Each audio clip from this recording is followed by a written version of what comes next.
안녕하십니까. 네, 안녕하세요. 이제 118회 건축정기설비기술사 기출문제 정리한 거를 이제 강의하도록 하겠습니다. 일단 한 시험 문제부터 한번 볼까요? 저는 배호세라고 합니다. 건축정기는 이제 오래전에 땄고요.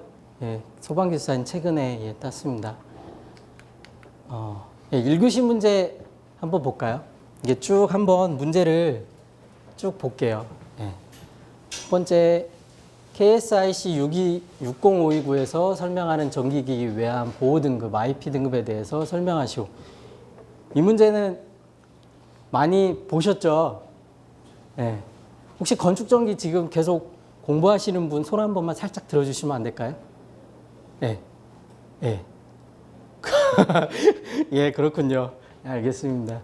근데 이제 이게 그 IP 등급 같은 경우는 솔직히 이렇게 좀 우리 기본적인 건축전기 문제에서 기본적인 문제는 아니에요, 솔직히.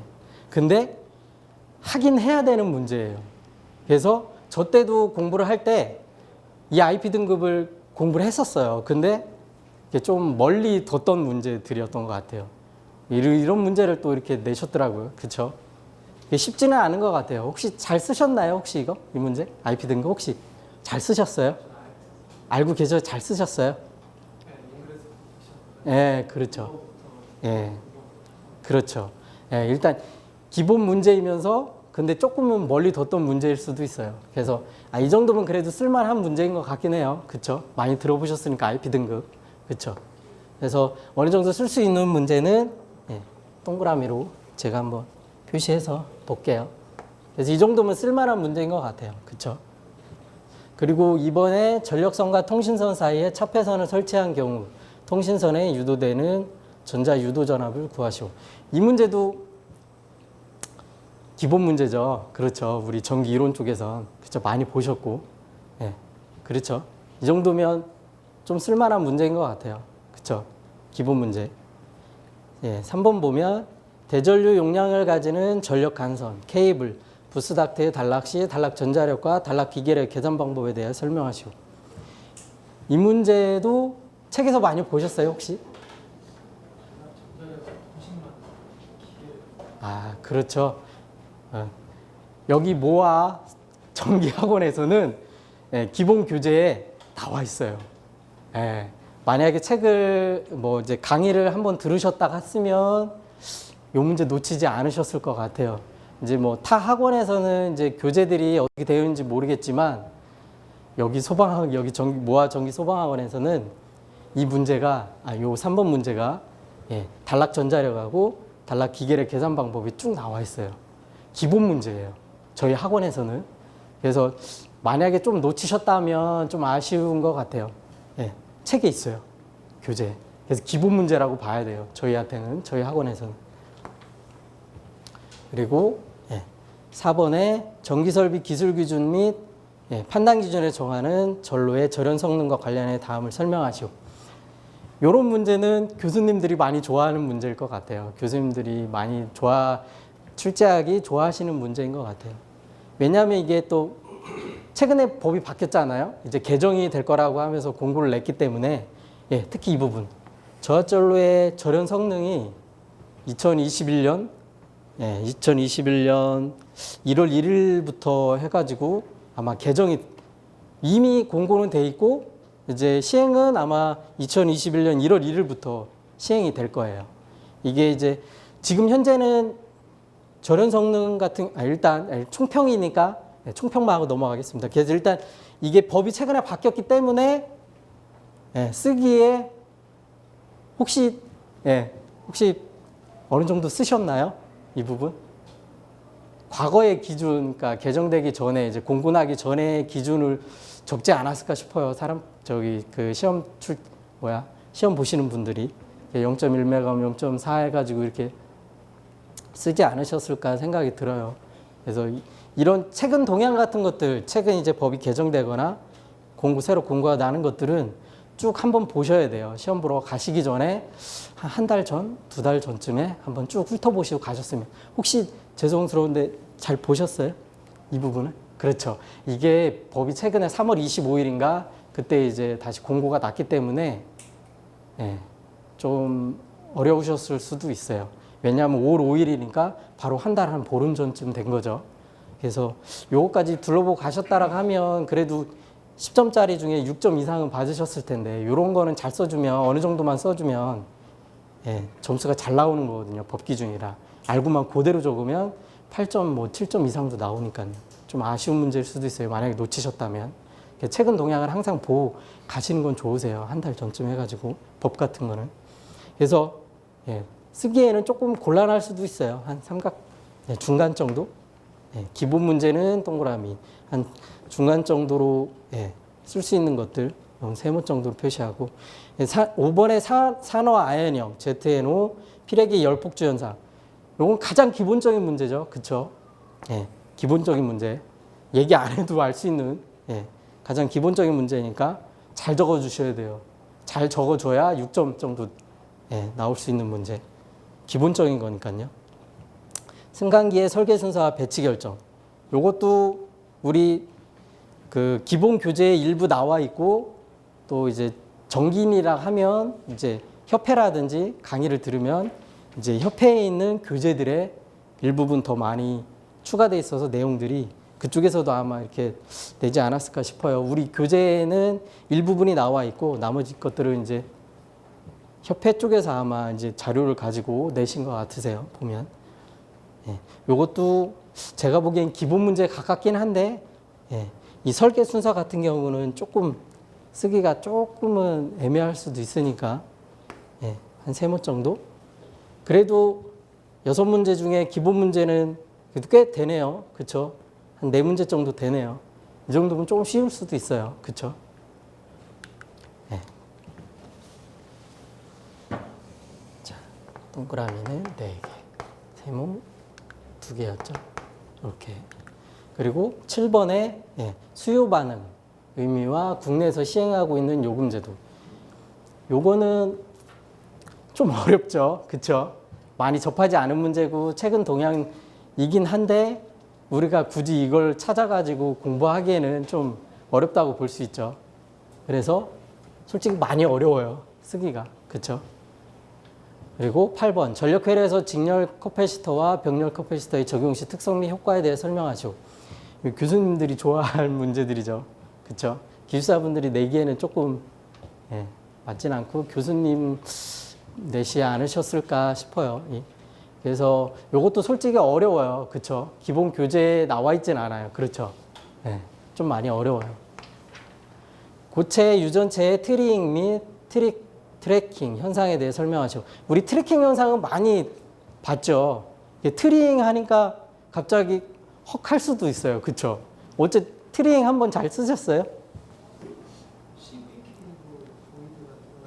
그렇죠. 예.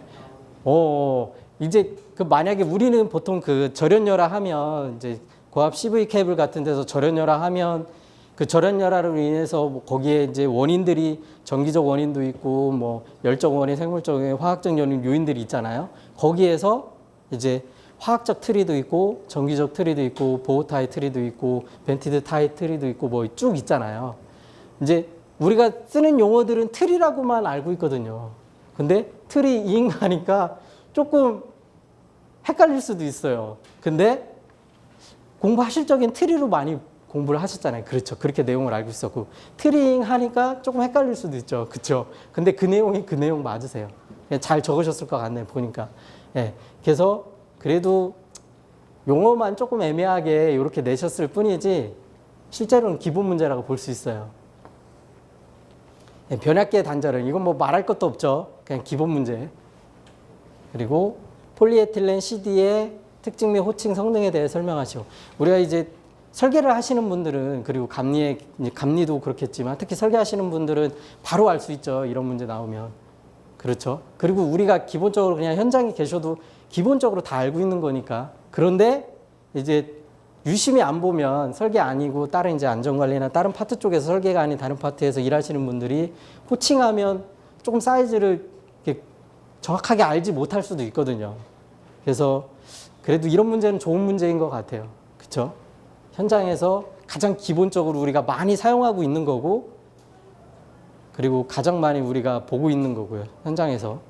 그러다 보니까 이런 문제 또 이렇게 내시는 것도 참 잘 내신 것 같아요. 좋은 문제인 것 같아요. 근데 쓰기에는 그래도 한 중간 정도? 예, 우리가 기본적으로 알고 있는 내용으로 써야 되다 보니까 기본 문제는 아닌 것 같아요. 예, 그리고 수소자동차. 말만 들어도 어렵죠. 예, 수소자동차, 저장식 충전소 설계 시 정기적으로 고려해야 될 사항. 솔직히 이건 어려운 것 같아요. 그렇죠? 1번 우리가 기본적인 책에도, 예, 기본 교재에도 나와 있지 않고 실제로 우리가 접하기도 어려운 문제들이고요. 예, 어렵죠. 예, 맥스웰 방정식. 예, 맥스웰 방정식도 우리 전기 이론의, 예, 기본적인 내용인데 쓰기에는 어떠셨어요? 시험 보신 분 중에. 네. 네. 그것만 적으면 되세요. 오, 잘 적으셨네요, 그럼. 네. 잘 적으셨어요. 그게 기본적으로 맥스웰 방정식 그 네 가지잖아요. 그쵸? 저 때도 공부했었어요. 예, 당연히. 근데 이제 여전히 계속 나오네요. 그쵸? 예. 기본 문제라고 할 수는 있는데, 이게 식 같은 게 조금은 어려울 수도 있고, 이해하기도 조금 어려울 수도 있으니까, 한 중간 정도? 예. 그러면 기본적인 거 2개 하면 6개 되겠네요. 저기 앞에 계신 분이 맥스웰 방정식은 잘 쓰셨어요? 경부통신에서 전자기파가 전개자기가 직각으로 네. 날아간다. 네네네. 그래서 주로 그럼 어느 정도 좀 쓰셨네요. 네. 일단 보면 x는 3개, 6개, 세모 2개에서 4개, 그래서 13개인데 제가 보기에는 1교시에 이 정도면 한 중간 수준보다 조금 더 쉽다고 봐야 될 것 같아요. 왜냐하면 기본적으로 알고 있는 게 기본 문제가 6문제 정도가 나와 있다가 하면 어렵지 않은 교시였던 것 같긴 해요. 제 생각엔. 그리고 이 세모는 내가 반은 알고 있거나 한 30% 이상은 알고 있는 거니까 어느 정도는 또 서술에 갈 수 있는 거고 하다 보니까 제가 보기에는 이 정도면 평이한 문제인 것 같아요. 1교시는. 1교시는 평이한 것 같아요. 제가 보기엔. 예, 2교시 보면 건축물의 EMC 대책을 설명하시오. 이거 말할 것도 없죠. 예, 가장 기본적인 문제죠. 그쵸? 예. 그리고 도로 조명, 예, 터널 조명의 다음 사항에 설명하시오. 우리 여기 터널 기본부, 출구부, 접속부, 그다음 입구부에 대한 조명 설치 방법은 많이 우리가 공부를 해왔죠. 그쵸? 그래서 기본 문제죠. 그리고 도로 조명 등급, 조명기구 배치 방법. 조명기구 배치 방법은 어느 정도 써볼 수 있을 것 같긴 해요. 근데 도로 조명 등급은 혹시 적으셨나요? M1, M2, 한국까지 M3를 많이 쓴다고 들었는데 네. 기준을 잘 모르겠더라고요. 그렇죠. 우리 일반 교재에 흔히 보이지 않는 내용들이에요. 그래서 조금은, 예, 조금 쓰기는 반반인 것 같아요. 예.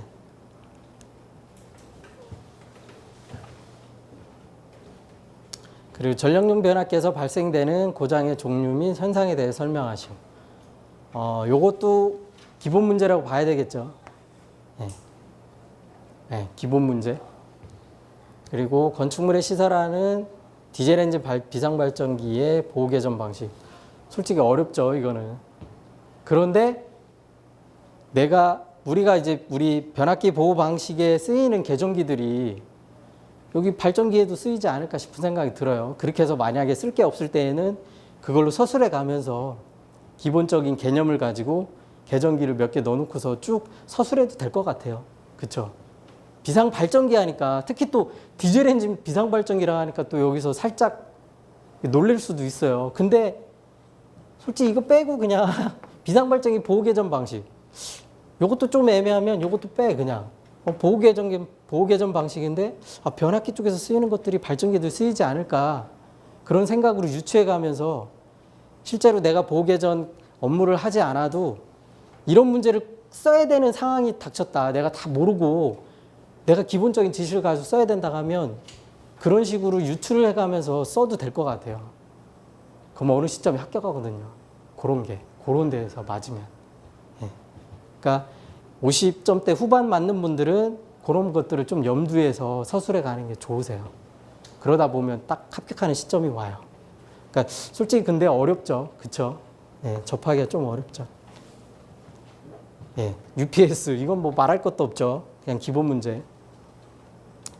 이거 예, 비상방송 설비의 장애 발생 원인 및 성능 개선 어려워요. 전기 쪽에서는 그쵸.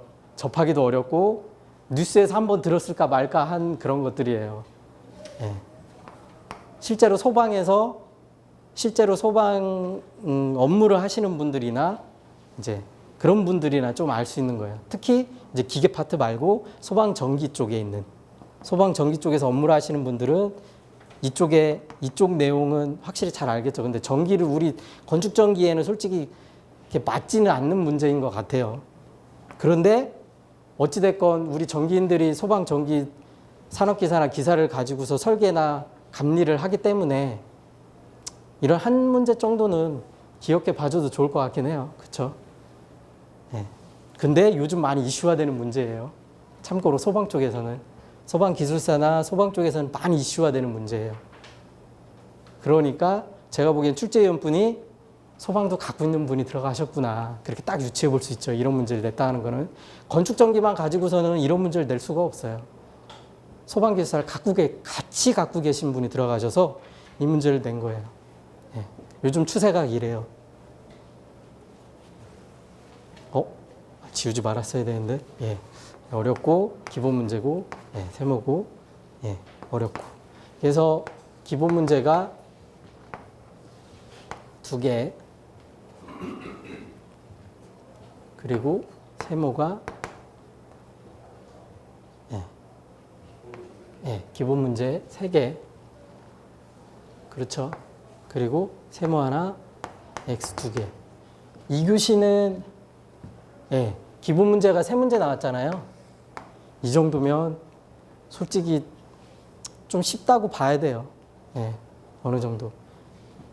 평이한 문제인 것 같아요. 2교시도. 왜냐하면 기본적으로 써야 될 수 있는 것들이 3문제 나왔고 거기서 내가 한 가지를 선택할 수 있기 때문에 솔직히 조금 평이하고 쉬운 교시였다고 봐요. 2교시도. 그리고 3교시.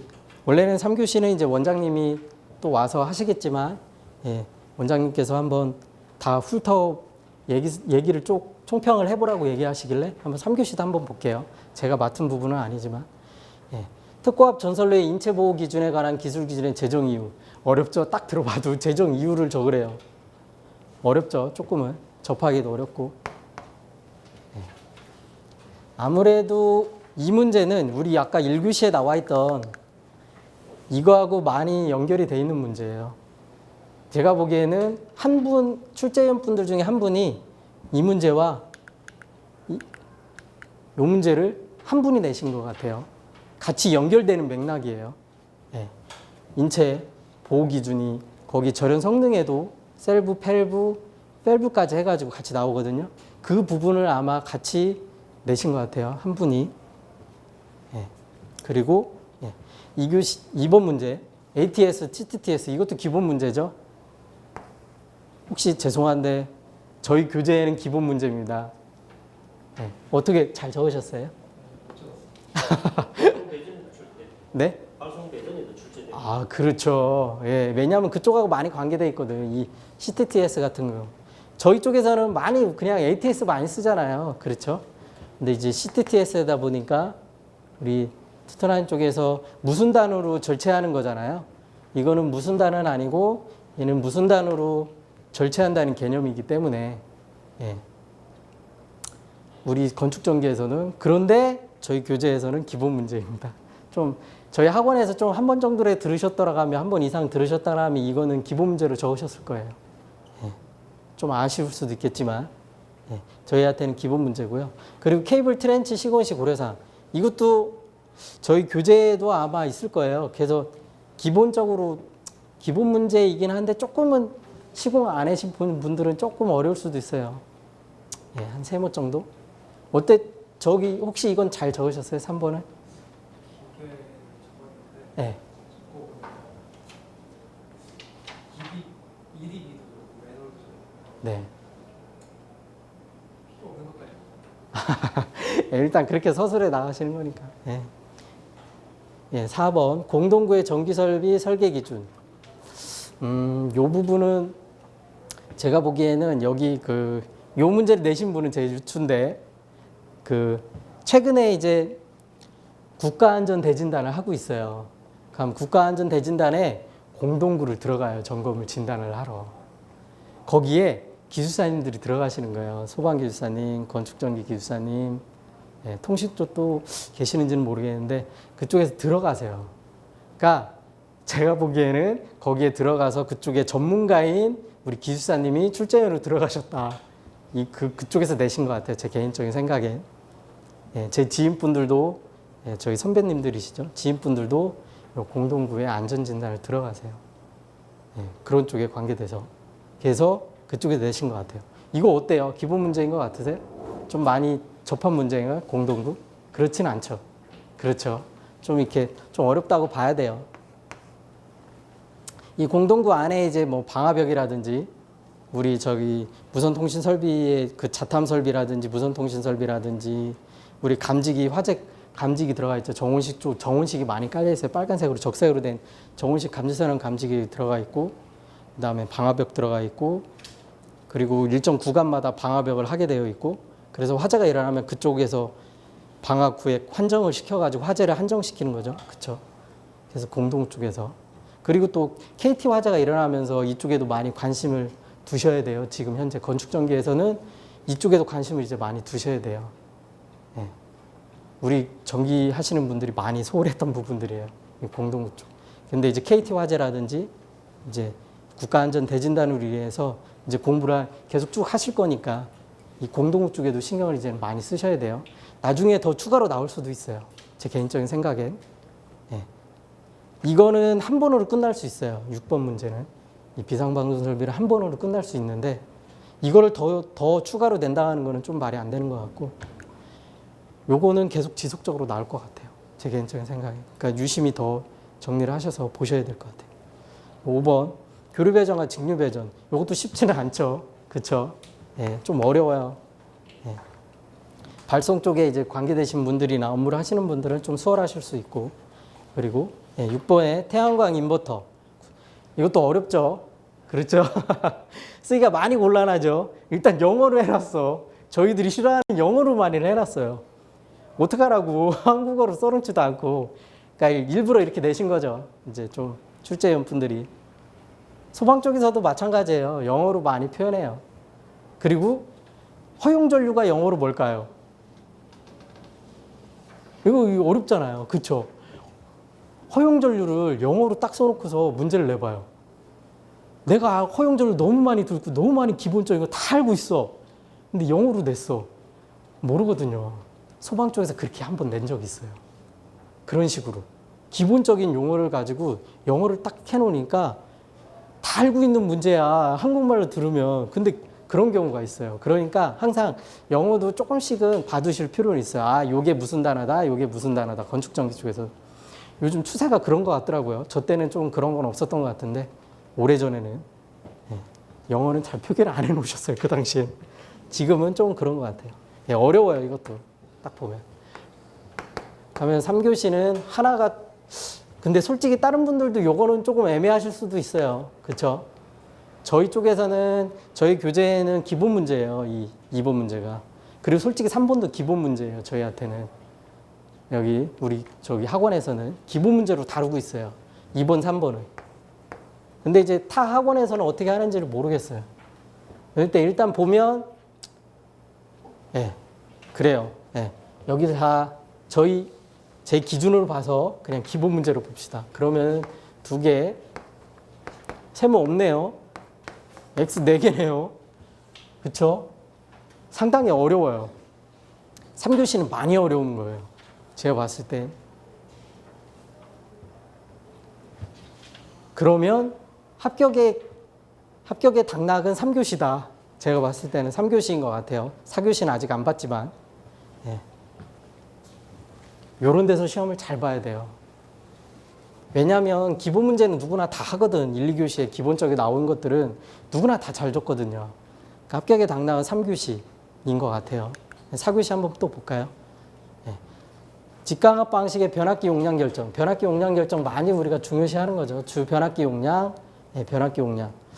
근데 저희들이 생각하는 이런 부분에 대한 것들은 실제로 설계를 해보지 않고 그렇지 않으면은 좀 제대로 적기에는 좀 어려움이 있어요. 그렇죠? 근데 또 그렇죠. 설계하신 분들이 이런 거 잘 적을 수 있을 것 같아요. 좀 어려워요. 실제로 보면. 각각에 대해서 변압기 용량을 선정한다는 거는 네, 조금 어렵다고 봐요. 그리고 저희 교재에서도 네, 한번 보면 4교시 1번 보면 예, 조금은 예, 어려운 것 같아요. 저희 교재에도 일부분이 나와 있는데 조금은 어려운 것 같아요. 예, 분산형 전형, 개통 연계형 변압기의 결선 방식. 어렵죠? 그렇죠? 우리가 분산형 전원, 개통 연계형, 뭐 기술 기준 뭐 이런 걸 적으라고 하면 잘 적을 수 있죠. 그죠? 그 많은 내용들 기본문적인 거니까. 근데 변압기의 결선 방식에 대해 설명하시오 그래요. 아, 좀 어렵죠. 예. 근데 이제 변압기 결선 방식에 대해서 쭉 서술해 가면서 이쪽에 개통 연계형 쓰이는 이제 우리 태양광이라든지 신재생 에너지 쪽에 관계돼서 같이 짬뽕을 해서 적으면 어느 정도는 서술해서 적을 수는 있을 것 같긴 해요. 정답은 아니겠지만, 어느 모범 답안은 아니겠지만 어려워요, 솔직히. 그렇죠? 저도 어려울 것 같아요. 건축물에 시설한 전기설비의 접지선. 요거는 이제 많이 본 문제죠. 그렇죠? 쉽죠? 기본 문제. 그리고 저압 SPD의 선정 시 고려할 사항. 일단 여기는 SPD긴 한데 저압이래요. 그러니까 그렇죠. 저압에 쓰이니까 분전반이라든가 메인 분전반에서 예, 부하 말단이나 아니면 메인 쪽에서 쓰고 있으니까 예, 저압 SPD. 쉽죠? 그렇죠? 기본 문제예요. 요것도. 어려운가요? 예. 아, 그렇구나. 혹시 죄송한데 몇 년 하셨는지. 아, 그러세요? 근데 많이 그래도 좀 아시는 것 같으세요. 예, 기본적으로. 제가 개인적으로 보고 어느 정도는 좀 하시는. 일단 기본 문제예요. 저희 교재에서도 기본 문제고. 그 다음에 최근 개정된 녹색 건축물 조성 지원법에 규정하는 에너지 절약 계획서 내용 중 다음에 대해 설명하시오. 이게 제가 몇 주 전에 예, 저희 수강생 분들하고 했던 문제예요. 이거 중요합니다 하면서 기본 문제 했던 문제거든요. 그리고 예, 저 때도 많이 나왔던 문제예요. 예, 오래전부터. 그리고 중요하잖아요. 에너지 세이빙에 대한 내용이니까. 중요해요, 이거. 그래서 중요합니다. 기본 문제 별표 3개 했습니다. 그래서 이제 같이 봤던 문제들인데 저희 수강생 분들하고. 그래서 이것도 기본 문제라고 할 수 있어요. 그래서 기본 문제 3개. 그렇죠? 그리고 4번 건너뛰었나요? 아, 예. 4번이 없네요. 다시 한번 책으로 한번 볼까요? 예, 원장님께서 쓰신 건데 그대로 카피해왔는데 원장님 빼먹었네요. 4번. 예.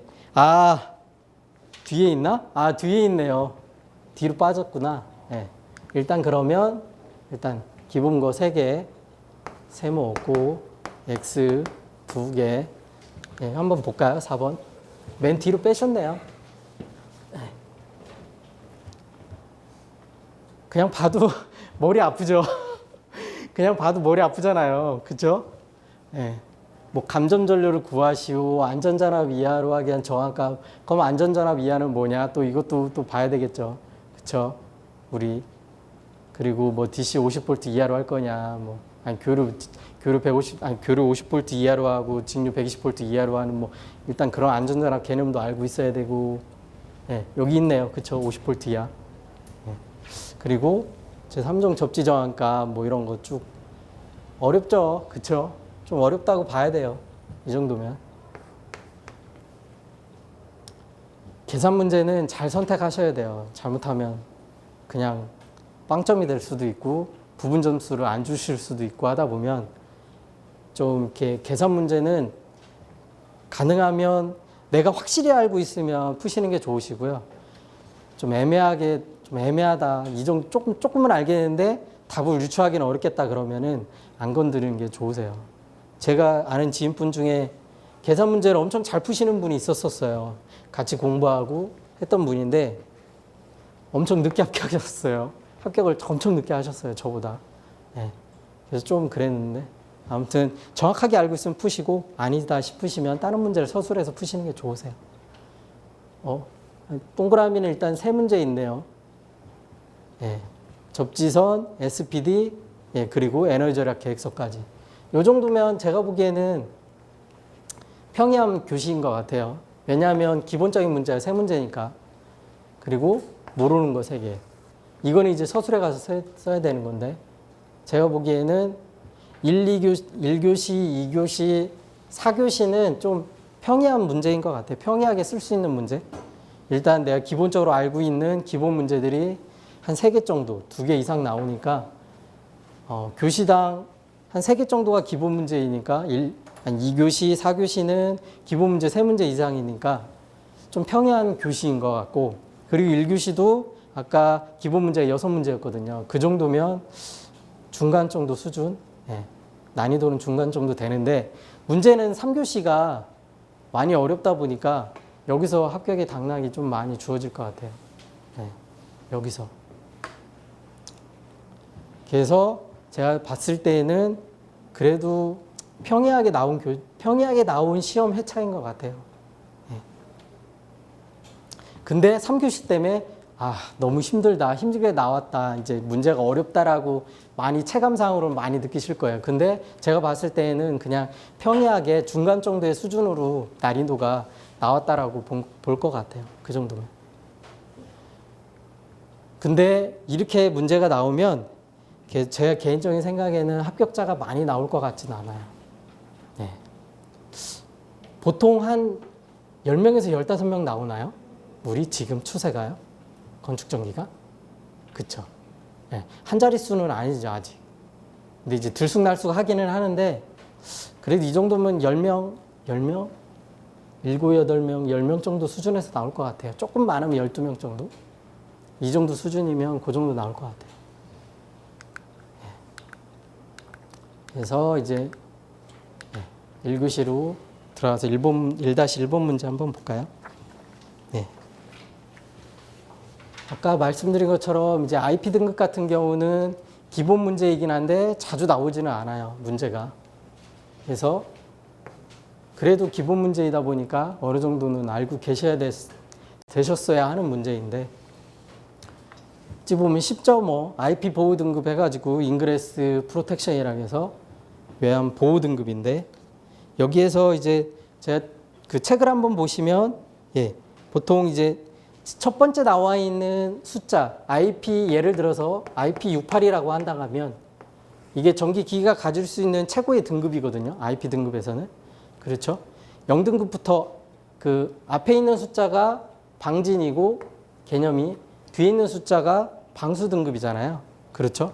그리고 이 첫 번째 자리에 있는 이 방진 등급, 이 첫 번째 숫자가 0부터 6등급까지 되어 있죠. 그리고 여기 두 번째 숫자에 있는 방수 등급은 0부터 8번까지 해서 9등급이 있어요. 그러니까 7등급하고 9등급까지 있어요. 그리고 등급 그 숫자가 커질수록 일단 성능이 뛰어나다는 얘기죠. 방진, 방수 성능이 뛰어나다는 걸 의미하는 거예요. 그래서 0등급은 없음이라고 해놨죠. 그러니까 보호가 안 된다는 거예요. 그렇죠? 그리고 8등급으로 갈수록 등급이 높아질수록 방진, 방수 능력이 뛰어나는 걸 의미하는 거예요. 그래서 기본 개념이라고 보시면 돼요. 그렇죠? 이 정도면 잘 써주셔야 돼요.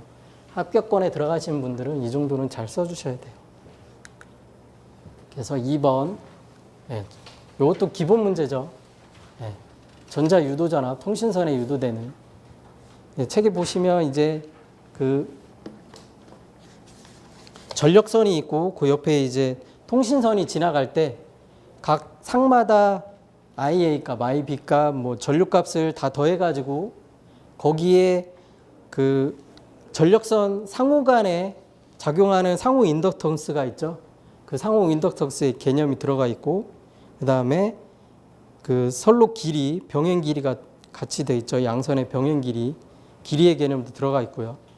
그리고 각 주파수, W의 값, 각 주파수의 개념까지 같이 들어가 있는 거를 이제 구한 계산 값이 전자 유도 전압이에요. 기본적인 개념이죠. 그렇죠? 요 정도도 잘 써주셔야 돼요. 3번 보시면 대전류 용량을 가지는 전력관선의 단락시, 부스닥트, 케이블, 단락 전자력과 단락 기계력의 계산 방법. 요것도 기본 문제예요. 그래서 수식이 조금은 어려울 수 있어요. 전자력하고 기계력에 대한 수식. 근데 이제 수식을 보시면 이제 전류에 피크치 들어가 있죠.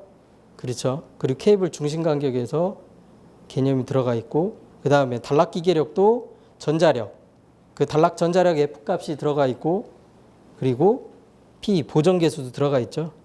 그리고 선로의 케이블 중심과 선 중심의 거리도 같이 들어가 있고요. 일단 단락 기계력 같은 경우는 이제 충격이 가해지면, 케이블에 충격이 가해지면 거기에 기계적 응력이 1번 보시면 동그라미 1번에 단락시 기계적 응력에 의해서 발생하는 충격에 케이블이 견뎌야 한다. 케이블에 단락이 생기면 단락 전자력이 일단 첫 번째 생기겠죠. 그리고 그로 인해서 그 삼신 케이블에서는 축 방향과 비틀림 모멘트가 발생을 해요. 그래서 그거에 대한 이제 단락 기계력 값을 구하는 거죠. 밑에 보시면 식이 좀 어렵죠. 식 개념 자체가. 근데 일단 축 방향 장력이나 비틀림 모멘트에 대한 개념이 단락 기계력 계산에 들어가 있는데 보면 비례하죠. 일단 개념 자체는. 그래서 일단 요것도 저희 교재에 나와 있어요. 그래서 기본적인 문제예요. 그래서 넘어가고 4번 보면 전기설비 기술 기준, 그다음 판단 기준에서 정하는 전로의 절연 성능과 관련하여 다음을 설명하시오. 아까 말씀드린 것처럼 19년도 3월 25일 날 얘네들이 공고를 했어요. 공고를 했는데 산업통상자원부에서 고시를 했어요. 2019년 3월 25일 날 고시를 한 내용인데, 특히 이제 여기 저압전로의 절연 성능을 내용이 다르죠. 이제 좀 다르게 이제 고시가 돼 있는데, 그 고시 내용 이제 책에 이제 해놨는데 쭉 보시면 일단 여기 1번 전선로의 전선 및 절연 성능의 기준값 한번 쭉 보세요. 법적 기준이니까 판단 기준에 나와 있는 거고요. 그리고 저압전로의 절연 성능, 이게 중요한 건데 쭉 내용을 보시면 거기 표 있죠. 표에 보시면 이제 전로의 사용 전압, 전로의 사용 전압, 그리고 DC 시험 전압, 절연 저항, 그리고 셀브, 펠브에 대한 개념이 같이 들어가 있죠. 전로의 사용 전압. 아무래도 이제 저희 나라 그 교류 기준이나 직류 기준이 이제 그 IC 규정을 들어오면서 KSC IC 규정이 있잖아요. 저압전로 60364에 대한 기준들이 IC 규정을 받아들이면서 우리나라하고 그 전압 기준 자체가 다르다 보니까 이제 전압 기준을 바꾸려고 하는 거죠. 이제 IC 규정이 들어온 상태고, 우리나라 그 전압에 대한 기준, 또 저압과 교류에 대한, 그러니까 교류하고 직류에 대한 전압 기준을 IC 규정에 맞추기 위해서 2021년 1월부터 이제 시행이 되겠죠. 그 과거에는 저압 교류는 600볼트였고 교류는 600볼트고 직류는 750볼트로 이렇게 기준을 해놨잖아요. 이제 2021년 1월 1일부터는 1000볼트, 그쵸? 교류 1000볼트, 그 다음에 직류는 1500볼트 이하로 이렇게 바뀌잖아요. 그게 이거하고 같은 거, 일맥상통하는 거예요. 저압전로에서. 그러니까 그리고 인체 감전 보호, 아까 3교시에 나와 있던 그 인체 감전 보호도 셀브, 펠브에 대한 그 개념 같이 다 일맥상통하는 개념들이에요. 그러다 보니까 보시면 이제 그 셀브 및 펠브, 전로의 사용 전압, 여기에 PPT에는 없는데 일단 책을 보시면 셀브에 펠브 써 있죠. 셀부 및 펠부. 근데 시험 전압이 250V예요. 그리고 절연 저항이 0.55메가옴이에요. 이런 경우는 우리 이게 고시가 되기 전에는 뭘로 되어 있죠? 절연 성능 얼마죠? 값이? 우리 0.1메가옴 있잖아요. 150V 이하. 그쵸? 120V 이하 0.1메가옴. 그러니까 제일 처음에 400V 미만과 400V 이상으로 이렇게 나누잖아요. 그렇죠? 그래서 우리 그거 얘기하는 거예요. 절연 성능이 우리 절연 저항값 0.1메가옴. 그걸 얘기하는 거예요. 400V 미만과 400V 이상으로 나누고 그 다음에 대지전압이 400V 미만일 때 대지전압이 150V 이하냐, 그리고 150V 초과값에 300V 이하냐, 그리고 300V를 초과하고 400V 미만이냐에 따라서 0.1메가옴 절연 저항값이 0.1메가옴, 0.2메가옴, 0.3메가옴으로 이렇게 나눴잖아요. 그거 얘기하는 거예요. 이 절연 성능. 근데 산업통상자원부에서 고시하면서 이제 내용이 고시된 내용이 그 아까 제가 말씀드린 셀부 펠부 책에 있는 셀부 펠부 펠부에 대한 개념, 요게 여기 들어와 있는 거예요. 그 전에는 400V 미만과 400V 이상으로 나눠져 있죠. 아까 말씀드린 그 전압에 따라서 0.1메가옴, 0.2메가옴, 0.3메가옴. 이거는 뭘 의미하냐? 그러면은 지금 여기 산업통상자원부 고시에서 나와 있는 이 고시된 기준이 판단 기준에 들어와 있는데 여기 절연 저항값이 크죠. 과거에는 0.1메가옴이었어요. 400V 미만일 때 커봐야 0.3메가옴이었어요. 그거는 이제 우리 인체 감전 보호 기준, 그러니까 절연 저항, 절연 성능을 더 높이겠다는 얘기잖아요. 그러니까 기준을 조금 더 올려서 안전하게 사용을 해야 되겠다. 이제 해서 관리를 그렇게 하겠다는 내용이잖아요. 그러니까 더 좋아진 거죠. 어찌 보면. 그렇죠? 절연 성능이 더 좋아지고 감전에 대한 그런 것도 더 관리를 잘 하겠다라는 얘기겠죠. 법적 기준으로. 그러니까 값이 더 높아졌어요. 과거에 비해서. 그리고 400V 이상일 때, 과거의 기준을 400V 이상일 때는 0.4메가옴이었어요. 그런데 여기 500V 초과 있죠. 밑에 셀부, 펠부 밑에 500V 이하에서 500V 초과는 1메가옴으로 한다. 그렇죠. 요걸 얘기하는 거예요. 그래서 최근에 바뀐 거를 바로 시험 문제에 내신 거죠. 그러니까 요거를 이제 최근 동향 같은 거를 안 보시고 가면 아예 적을 수가 없죠. 이런 거는 아예 적을 수가 없죠. 근데 알고 가면 점수를 잘 맞는 문제가 되는 거예요. 이런 거 잘 적으면 한 8점까지 주실 것 같아요. 8, 9점까지. 알고 가는 거니까 최근 동향이라서 다른 사람들은 잘 못 적거든요. 최근 동향. 그러다 보니까 항상 시험 보러 가실 때 최근 동향 한 번씩 보고 가시는 게 좋을 것 같아요. 법적 기준. 5번에 여기에 그 특별 저압이요. 네. 거기 AC가 50V 이하인데 이게 여기 별도로 안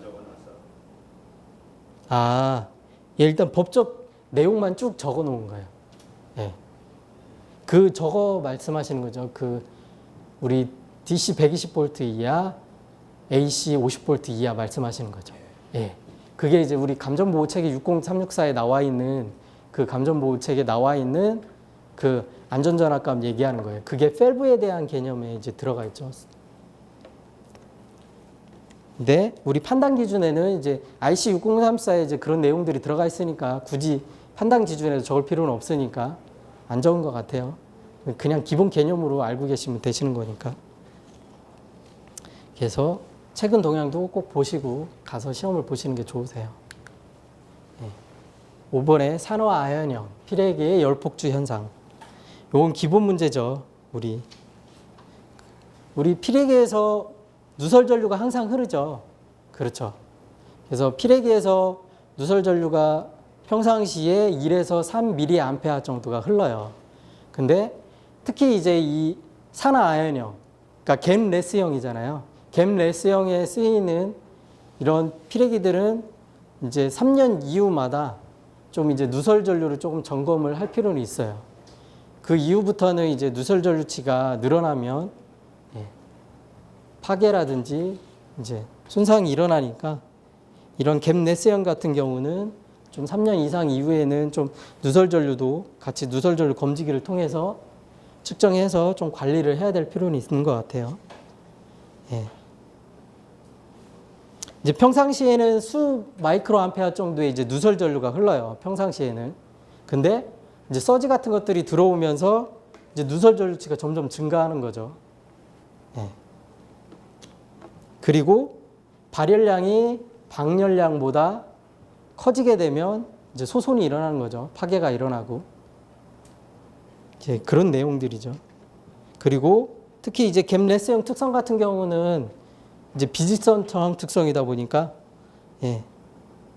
일반 그 필액에 나와 있는 그런 직선 그런 개념이 아니고 갭 레스형 같은 경우는 책에 보시면 비직선 저항 특성이 있죠. 예. 그리고 수 마이크로 암페어 정도의 전류밖에 흐르지 않으므로 직렬갭이 필요 없다. 일단 열폭주 현상 하면 항상 그 책에 나와 있는 아까 그 그래프 있죠. 방열량 그리고 발열량 요 개념이 항상 같이 그려주면서 서술해 가면 되겠죠. 예, 기본 문제니까 요 정도만 하고 넘어가겠습니다. 그리고 승강기의 설계 순서, 배치 결정. 요것도 거의 뭐 기본 문제라고 보시면 되겠죠. 근데 예, 조금은 예, 서술하기는 왜냐하면 승강기 쪽은 저희가 조금 무심하게 좀 넘어가는 파트들이다 보니까 예, 기본 문제이면서도 좀 정확하게 공부하지 않는 부분들은 이제 승강기 쪽이 많다 보니까 예, 기본 문제이지만 좀 쓰기는 좀 어려우실 수도 있어요. 그렇죠? 승강기의 이제 설계 순서, 당연히 이제 설치 대수라든지 운영 계획, 뭐 전원 계획은 어떻게 할 거냐, 그리고 속도는 얼마로 하고 수량은 몇 대로 하고, 예, 그리고 정원은 몇 명까지 해서 예, 병목 현상, 특히 출퇴근 시간대에 예, 병목 현상이 발생하지 않도록 하기 위해서 이제 이런 것들 같이 보겠죠. 속도라든지 수량이라든지 정원, 설치 대수. 그리고 운용은 저층으로 할 거냐, 고층으로 할 거냐, 아니면 짝수층으로 할 거냐, 홀수층으로 할 거냐. 예, 이렇게 또 제한을 하겠죠. 그리고 지하층만 할 거냐. 그리고 전원 계획. 이제 구동기기의 선정. 그러니까 전원 용량이 또 예, 보겠죠. 전원 용량 얼마나 필요할지. 그리고 승강기의 배치 결정. 예, 일단 배치 결정에서 보면 이제 고려해야 될 사항, 기본적인 사항들. 그리고 예, 수량 선정. 그리고 배열을 일렬 배치, 뭐 일렬 코브 배치, 그 다음에 그 대면 배치, 뭐 여러 가지 어떻게 배치를 할 거냐. 좀 승강기 파트다 보니까 기본 문제이면서도 조금 소홀히 할 수 있는 문제거든요. 예. 저 같은 경우도 과거에 승강기 쪽은 많이 공부를 안 했던 것 같긴 해요. 왜냐하면 이제 자주 출제가 안 되다 보니까 기본 문제이긴 한데 이렇게 좀 소홀히 하는 부분들이 있죠. 출제위원 분들은 또 그런 걸 좋아하시죠. 네, 그렇겠죠. 조금은 쓰기는 좀 어려울 수도 있어요. 기본 문제이면서도. 그리고 수요 반응. 이렇게 수요 반응을 보시면 예, 의미. 국내에서 시행하고 있는 요금제도. 이 수요 반응은 미국에서 활발히 진행되고 있어요. 이 제도가. 선진국에서는. 일본에서도 예, 활발히 진행되고 있고, 이제 국내에서는 이제 막 열심히 국가에서, 정부에서 하려고 하는 것 같아요. 계속 요즘 제도를. 근데 미국에서, 선진국에서는 많이 활발히 활용되고, 예, 시행하고 있는 제도예요. 그래서 이 수요 반응을 한번 보시면, 예, 예, 전기 사용자가 일상 속에서 전기를 아낀 만큼 전력 시장에 판매하고, 그 다음에 금전으로 보상받는 제도예요. 근데 수요 반응에는 요금 기반 수요 반응이 있고, 네, 요금 기반 수요 반응이 있고, 인센티브 기반 수요 반응이 있어요. 그리고 요금 기반 수요 반응에는 예, PPT에는 띄우진 않았는데 책에는 예, 기본 요금 피크 연동제가 있고요. 시간대별 차등 요금 제도, 그리고 계절별 차등 요금 제도가 있어요. 이런 경우는 이제 소비자가 전기요금 절감을 위해서 전기 사용 패턴을 자발적으로 이제 조절하는 거죠. 그래서 내가 기본 요금으로 그냥 할 거냐, 아니면 시간대별로 조정을 할 거냐, 아니면 계절별로 할 거냐 해서 전기 사용 패턴을 보고 자발적으로 선정하는 거죠. 조절해서 하겠다라고. 인센티브 기반 수요 반응을 보시면 의무적 참여 프로그램하고 자발적 참여 프로그램으로 구분해 놓고 있어요. 그렇죠? 그리고 의무적 참여 프로그램에는 긴급, 절전, 그리고 지능형 DR, 그리고 자발적 참여 프로그램에는 지정기간 수요 조정제도, 그리고 주간 예고 수요 조정제도, 수요 자원 시장, 뭐 이렇게 세 가지로 나누고 있어요. 이 각각에 대한 개념을 솔직히 이거는 이제 한 번만 나오고 그 다음에 나올 문제는 아니니까. 그런데 이제 우리나라 국가요금제도에 이런 거를 시행하고 있다라는 거를 가지고 요걸 가지고 나중에 저기 우리 전력 수요 관리 있죠. 거기에서 피크제라든가 이제 피크컷 하고 뭐 하는 그런 전력 수요 관리 쪽에 이런 내용도 짤막하게 개념 자체만 살짝 넣어줘도 좋은 답안이 될 수 있어요. 이렇게 이런 최근 동향 같은 건 한 번 나오고 더 이상은 나오지 않는 문제이긴 한데 이런 개념들을 나의 다른 답안지 있죠. 우리 저희가 공부하는 전력 수요 관리 쪽에 이런 거를 한 몇 줄 더 넣어주면 좋은 답안이 될 수 있어요. 그런 쪽에 이런 최근 동향들을 적용해 가지고 정리를 하세요. 그게 자기만의 답안이 될 수 있는 거예요. 그리고 다른 사람들과의 답안도 차별화시킬 수 있는 좋은, 아주 좋게 적용할 수 있겠죠. 활용할 때.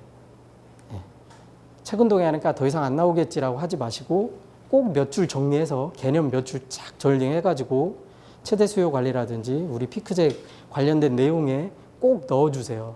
그러면 아주 좋은 답안이 자기만의 좋은 답안이 될 겁니다. 그리고 8번 전력 회로에서 직렬 커패시터, 병렬 커패시터의 적용 시 특성 및 효과에 대해 설명하시오. 교수님들이 많이 좋아하실 문제죠. 그렇죠?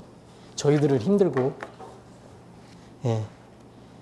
솔직히 많이 어려워요. 이 개념 자체가. 직렬 커패시터 그리고 병렬 커패시터. 책을 한번 교재를 한번 보시면 일단 효과를 한번 볼까요? 전압 강화의 개선. 직렬 커패시터는 전압 강화의 개선, 그 다음에 전압 변종률의 개선. 그리고 병렬 커패시터에 보면 부하 역률을 개선하고 역률 개선으로 전압 강화를 감소한다. 어찌됐건 전압 강화를 감소하네요. 두 개 다. 커패시터가. 그쵸? 커패시터는 말 그대로 그냥 콘덴서라고 보시면 되는 거죠. 정전용량 커패시터. 그리고 커패시턴스 책에 보시면 전극이 전하를 축적하는 능력의 정도를 나타내는 상수. 그래서 밑에 이제 그 표에 보시면 계산에 이렇게 쭉 나와 있죠. 전압 강화, 우리 송전단 전압 마이너스 수전단 전압 해가지고 우리 많이 봤던 거죠. 전압 강화 계산할 때, 유도할 때 나오는 식이죠. IR 코사인 세타 플러스 X 사인 세타 해가지고 여기 리액턴스 값, X 리액턴스 값에 우리 리액턴스 값에 L과 우리 인덕터하고 커패시턴스 들어가 있죠. L과 C 개념이 리액턴스에. 그렇죠. 거기에서 우리 커패시터가 값을 넣어준다고 했을 때 일단은 값이 작아지잖아요. 이 식만 봐도. 그러니까 전압 강화가 작아진다는 개념이에요. 그렇죠. 식만 보면 우리 ER인데 IR 코사인 세타 마이너스 X 사인 세타인데 우리 여기 리액턴스 값에는 L하고 C 값이 같이 들어가 있죠. 그래서 우리 여기 커패시턴스 직렬이든 병렬이든 간에 이 커패시터로 인해서 값이 여기 작아질 거니까 그쵸? 이 값이 들어가면 여기 값이 일단 작아지잖아요. 그러다 보니까 전압 강화도 작아지니까 전압 강화가 개선이 되겠죠. 그렇죠. 개념 자체는. 그러니까 일단 요 정도만 보고 넘어가시죠. 그쵸? 이거는 아마 더 추가로 나올 것 같지는 않지만 요 정도만 알고 넘어가셔도 좋은 답안이 되실 거예요. 교재에 나와 있는 서술원의 내용 정도만 알아도 훌륭한 답안이 될 수 있어요. 그리고 9번에 이 9번 문제는 이제 기본 문제니까 그렇죠. 우리 트래킹 절연 물질이 계속 절연이 약해지면서 거기에 탄화 도전성 그 도전로가 형성이 되면서 예, 절연이 파괴되는 거죠. 그게 이제 트래킹 현상이고 트리잉은 우리 그 요또 동일하게 절연 열화가 되면서 전기적 트리, 화학적 트리, 수트리, 뭐 보호타입 트리, 벤티드 타입 뭐 트리 해가지고 그런 절연 열화를 파괴하는 그런 트리 현상을 얘기하는 거잖아요. 그렇죠. 그래서 교재에 있는 내용만 쭉 보셔도 정리의 내용 보셔도 충분하실 것 같아요. 그렇죠. 우리 기본적으로 많이 공부하셨던 것들이니까. 예.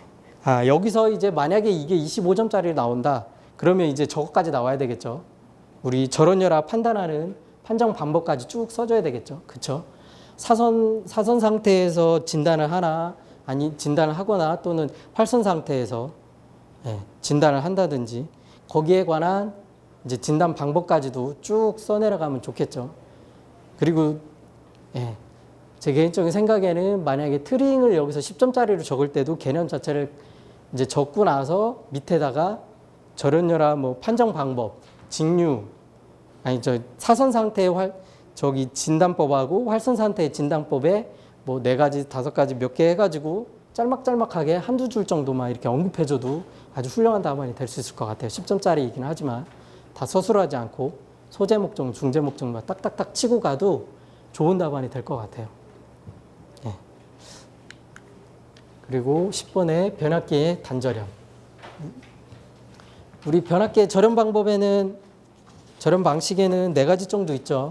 전절연, 그리고 저감절연, 그리고 문제 나와 있는 단절연, 그리고 균등절연.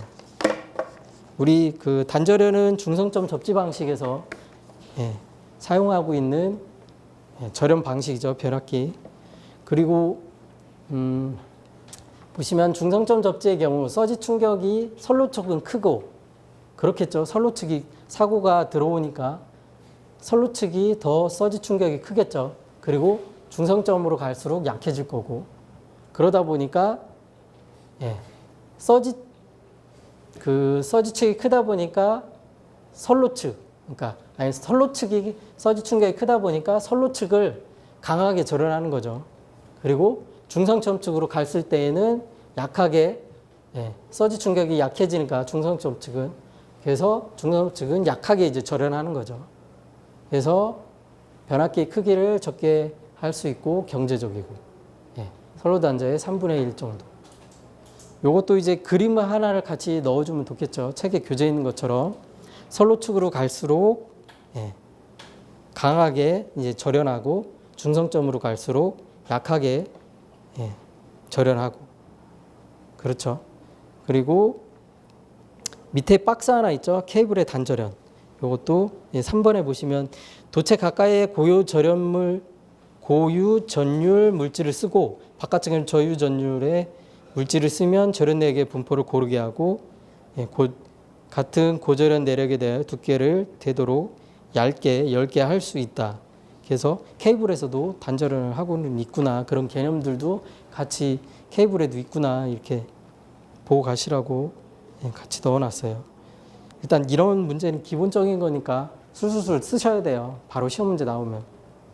그렇죠? 근데 이제 점수는 많이는 안 나오는데 같이 그림까지 추가해서 서술하면 좋겠죠. 그리고 폴리에틸렌 전성관 특징, 호칭, 성능 예. CD관 예. 합성 수지 재료의 힘, 가요 전성관 그렇죠. 그리고 콘크리트 매입용으로만 사용할 수 있다. 그리고 호칭은 16, 22, 28 그리고 이 호칭이 내경 사이즈하고 동일해요. 16, 22, 28 그대로 같이 가고 예. 설계할 때 이 사이즈 설계하시는 분들은 바로 알 수 있죠. 그렇죠? 그리고 일단 CD관의 성능 및 특징 예. 개인적으로 생각했을 때 이제 시공상으로 가유성 그리고 경량성 보면 가유성이 좋아 배건 작업 시공이 간단하죠. 그래서 가장 많이 사용하고 있고 그리고 가유성 굴곡이 자유로워서 협소한 작업장 시공 용이하고 그렇죠. 그리고 당연히 경량, 중량이 가벼워서 운반 및 취급이 용이하고 일단 가장 많이 사용하고 있으니까 예, 어느 정도는 서술해서 쓸 수 있겠죠. 예, 예, 넘어갈게요. 예.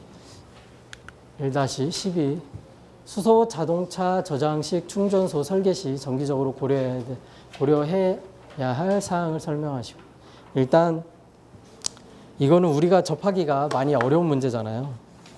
그렇죠?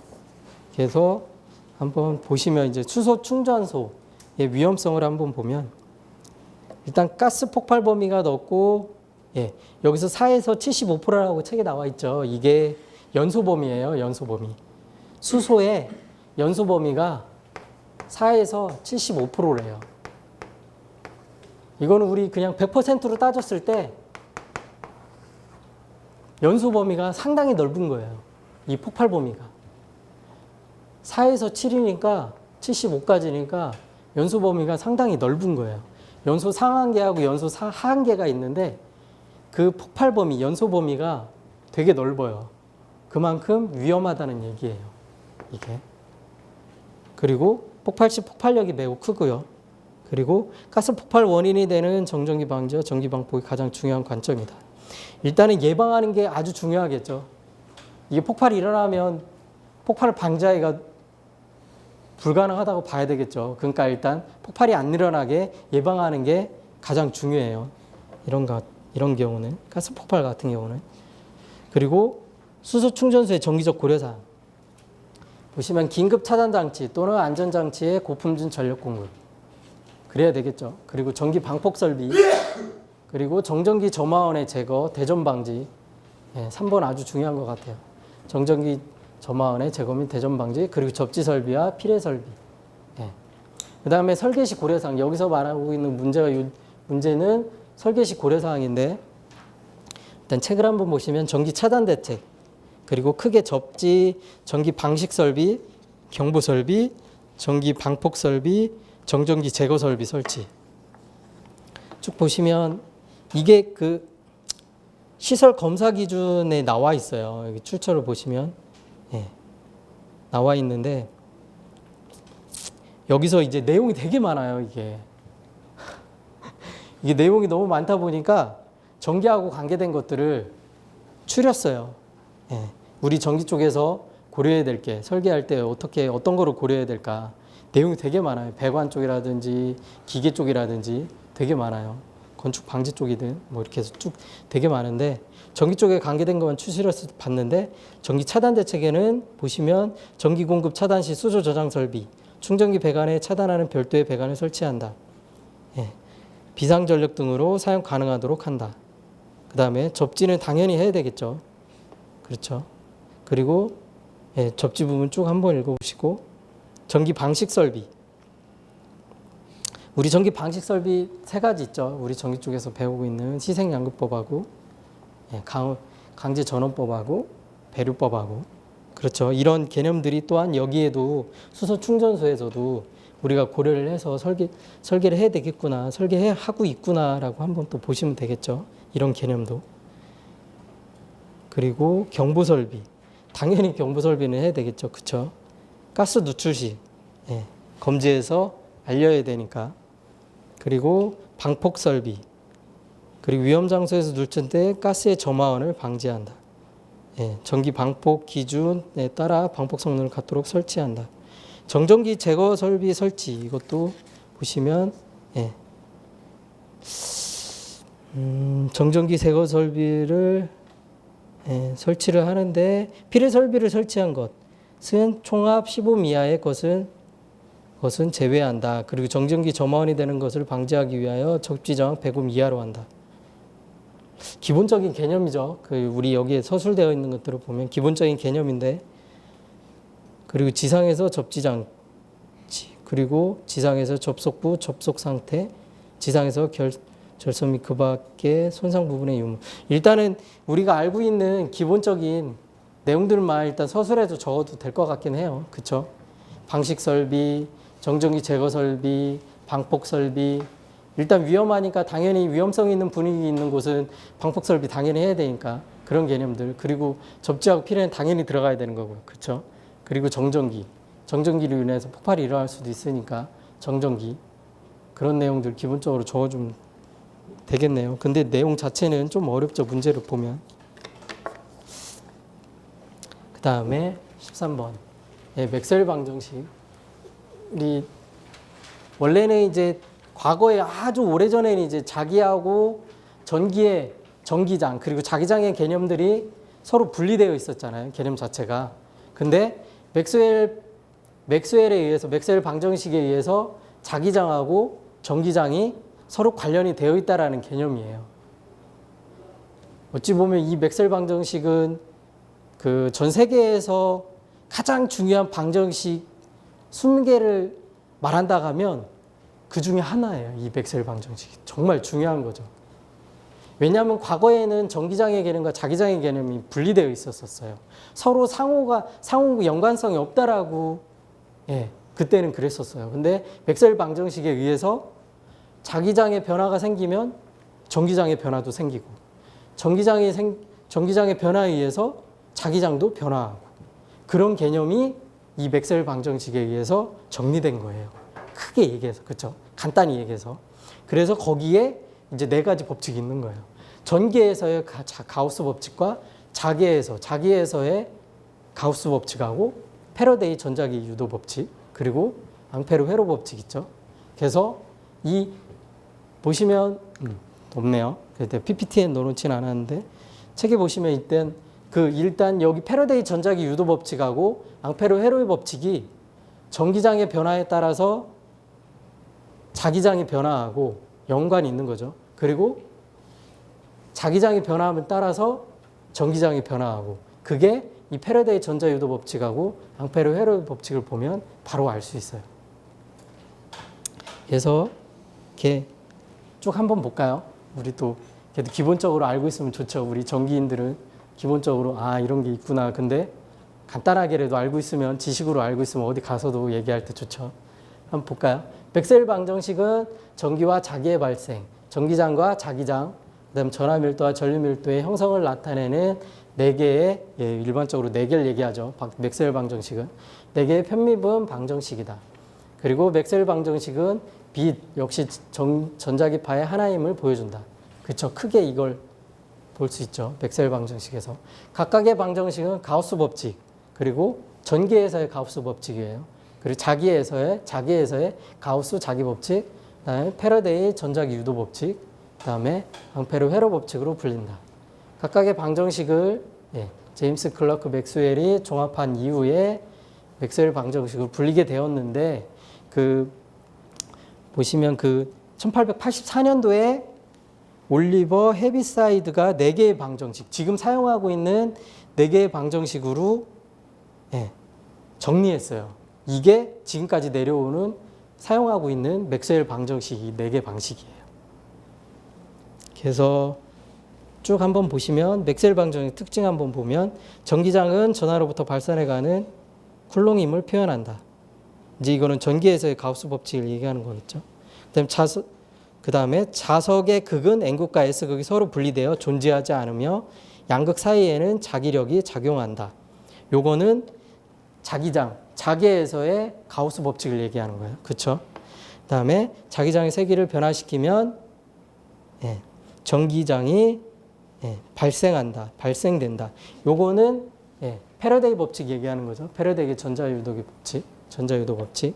그다음에 전기장을 변화시키면 도선의 전류가 흐르면서 회전하는 자기장이 생긴다. 그거는 이제 앙페르 회로 법칙을 얘기하는 거죠.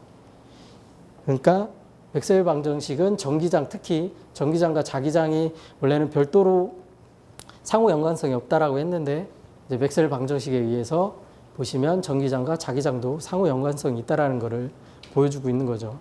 그렇죠? 그게 가장 큰 특징이자 개념인 거죠. 식이 어렵죠? 다 적으셨어요? 식까지 혹시 적으셨던? 적으셨어요? 점수 잘 나올 것 같아요, 보면. 잘 나오실 것 같아. 이 정도 적으셨으면 매우 잘하신 거예요.